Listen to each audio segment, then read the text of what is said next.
Hey everyone, welcome back. Today we are going to continue our conversation about behaviorism and talk about a third element of behaviorism known as social and cognitive learning. So at this point, we've talked about classical conditioning and we've talked about operant conditioning. Those are two types of what we call associative learning. And so now we're going to get into some of the kind of social cognitive aspects. And look at how the people around us can impact the way that we are conditioned.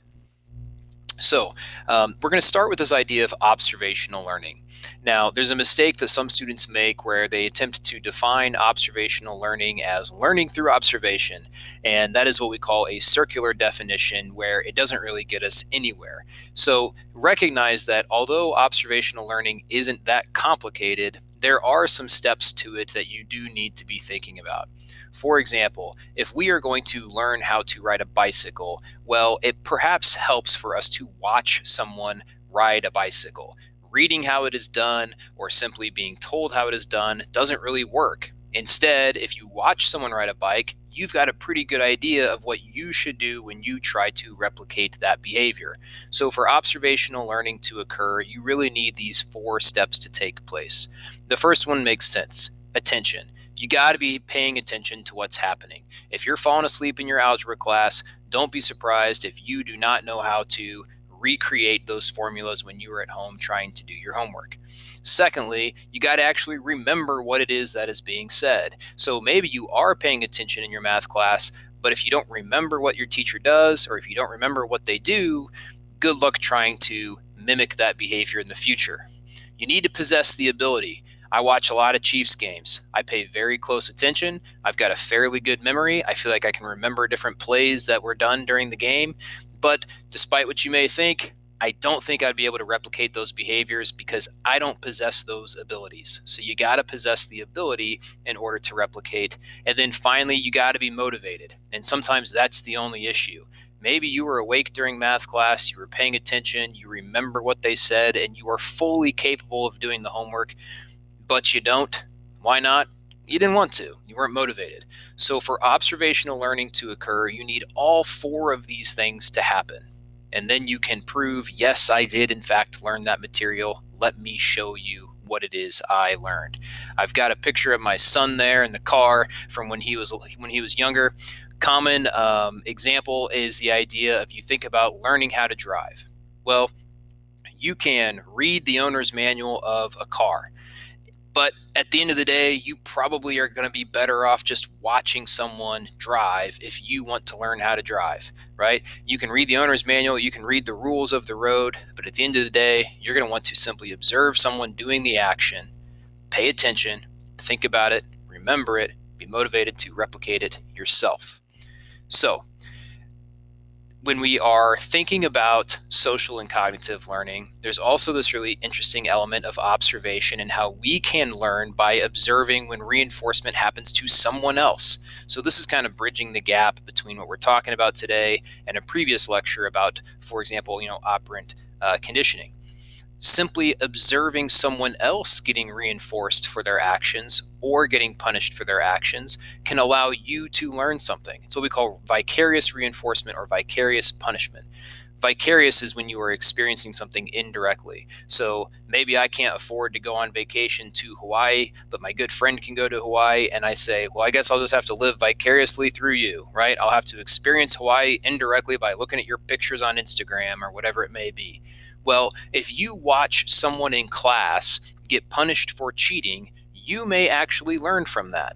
You can be reinforced. And I don't know if I want to use that word reinforced. You can watch that person be punished and have your behavior change through that observation. Whereas you might see someone else in class who works really hard and they end up getting a really good score on their test, and you think, I'm going to change my behavior based off what happened to them. So this is a really interesting element of behaviorism. True behaviorists are saying that you are going to think, feel, and act based off what happens to you. Well, vicarious reinforcement, vicarious punishment is, well, maybe it doesn't have to happen to you. Maybe you can observe it happen to someone else, and it will still influence your behavior. And it brings in this really interesting element of biological psychology, what we call mirror neurons. We have found these these neurons in the brain that essentially are activated when you watch people do things. So if you watch me take a drink from this water bottle, then there are neurons. That was fake, by the way, in case you're wondering. You have neurons in your brain that just fired as if you took a drink from the water bottle. Mirror neurons are activated as if you are the one doing the action. And so take this example of these rhesus monkeys that I have down in the bottom of your screen. One monkey completes this kind of puzzle, while another monkey simply watches the puzzle take place. And we observe their brain activity. And what we have found is that the two brains look really, really similar. That the monkey who's just watching his pal complete the puzzle is actually having the brain activated as if he himself or she herself were completing the puzzle themselves.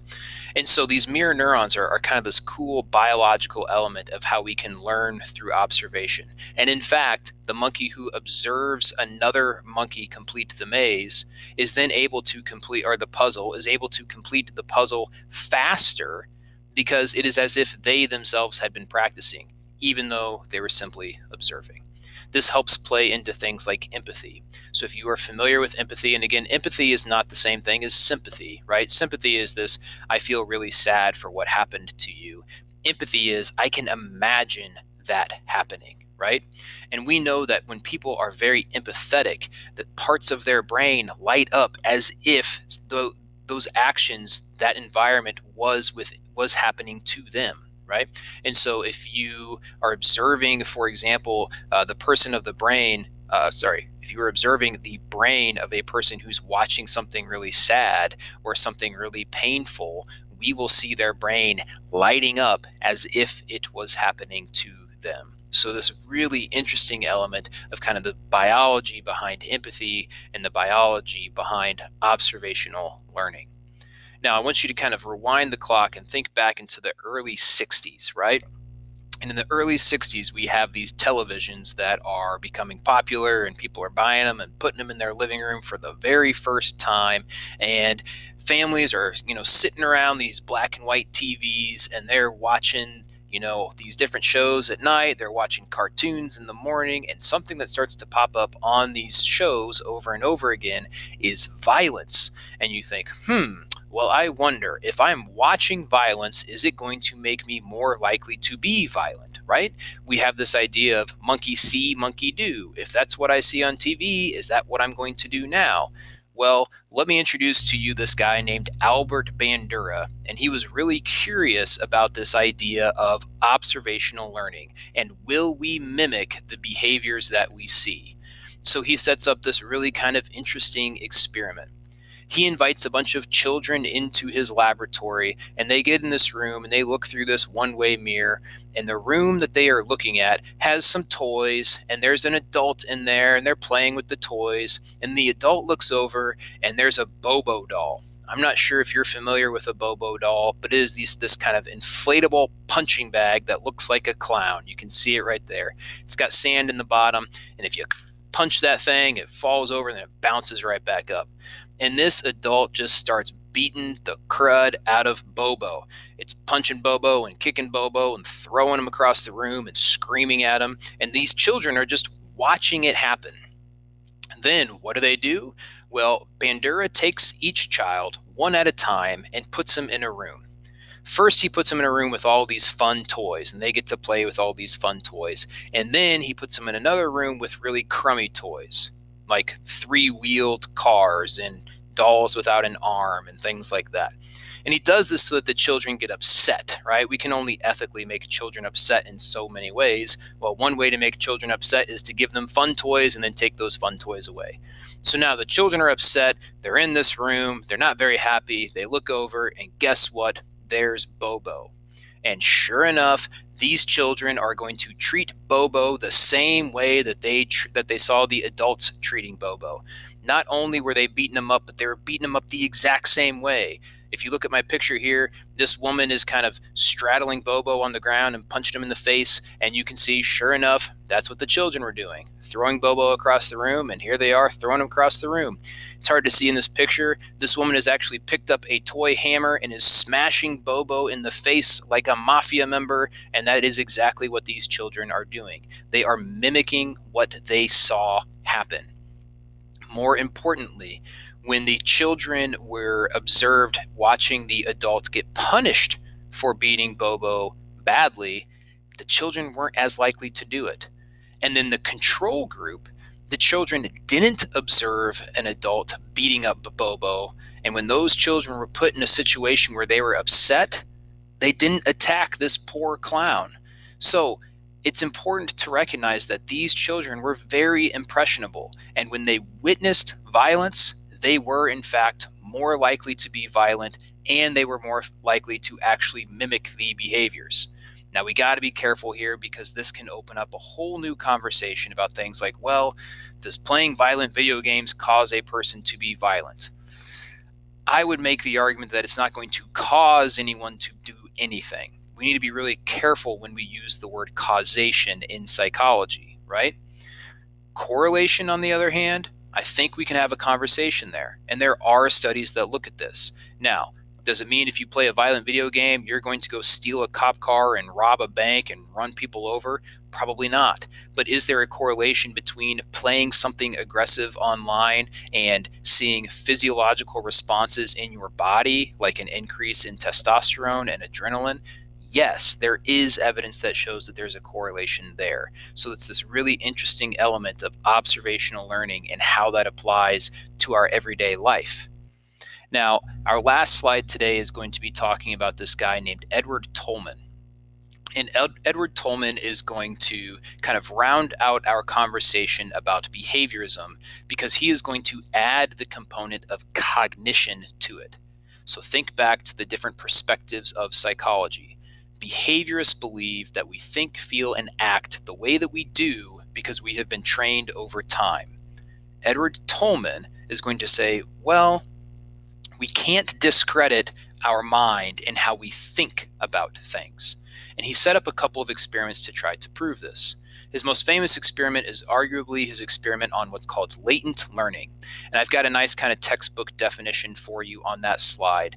But the idea behind latent learning is you learn things all the time without being rewarded for it.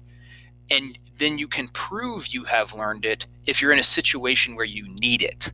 You're thinking, what the heck are you talking about? Well, let me give you an example. If all of a sudden you found yourself stranded on a deserted island, you might have an idea of what to do to try to survive. I'm not saying you would survive, but you have an idea of things to do. You have an idea of perhaps how to build a shelter, of how to rub some sticks together to try to make fire, of how to maybe fish and things like that. I'm going to guess you've never had to do that before. You've never been on a deserted island before. But you've seen movies, you've seen TV shows, you've read books about when this has happened, and you have learned from those things. It's in your brain. You've just never needed to prove that you knew it. All of a sudden, you're in a situation where you need to prove it, and maybe you can. So Tolman, for example, he put rats in a maze. And he had some different groups. One group of rats, there was a clear reward at the end of the maze, and those rats learned how to navigate that maze very quickly. A second group of rats, however, there was no reward at the end. They were dropped in the maze and they just kind of wandered around and they looked around, and then every once in a while they kind of wandered out of the maze. But then when a reward was presented at the end of the maze, right? So a week has gone by, these rats are just wandering around aimlessly, and then all of a sudden, when they're put in the maze, there is a reward at the end. Those rats could very quickly find the end, telling us that they had been learning that entire time. When they were just walking around the maze, they were actually learning where things were. They just had no reason to show us that they knew the maze. But when there was a purpose, when there was a reward at the end, they're like, yeah, we got this. We know where the finish line is. And they could very quickly find the end because they had been learning the entire time. It was latent learning.